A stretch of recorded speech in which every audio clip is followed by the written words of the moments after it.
PSLV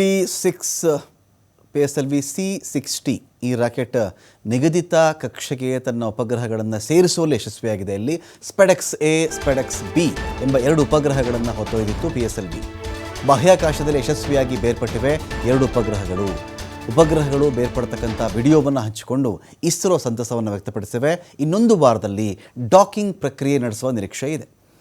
ಆನ್ಬೋರ್ಡ್ನಲ್ಲಿ ಕ್ಯಾಮ್ರಾದಿಂದ docking ಪ್ರಕ್ರಿಯೆ ಪ್ರಸಾರವಾಗುತ್ತೆ. ಬೆಂಗಳೂರಿನ ಕೇಂದ್ರದಿಂದ ವೀಕ್ಷಣೆ ಮಾಡಲಿಕ್ಕೆ ಇದು ಸಾಧ್ಯವಿದೆ ಅಂತ ಇಸ್ರೋ ಹೇಳಿದೆ. ಇದೀಗ ಮತ್ತೊಂದು ಮೈಲಿಗಲ್ಲಿನತ್ತ ದೃಷ್ಟಿ ಹಾಯಿಸಿದೆ ಇಸ್ರೋ. ಅಮೆರಿಕ, ರಷ್ಯಾ, ಚೀನಾ ಆದ ಮೇಲೆ ಈ ಡಾಕಿಂಗ್ ತಂತ್ರಜ್ಞಾನವನ್ನು ರೂಪಿಸಿಕೊಂಡಿರೋದು ಇಸ್ರೋ ಮಾತ್ರ. ಇದೀಗ ಅವುಗಳ ಸಾಲಿಗೆ ಭಾರತ ಸೇರ್ತಾ ಇದೆ. ಉಪಗ್ರಹಗಳನ್ನು ಬೇರ್ಪಡಿಸುವುದು ಒಂದು ಭಾಗ, ಮತ್ತೆ ಸೇರಿಸುವುದು ಇನ್ನೊಂದು ಭಾಗ.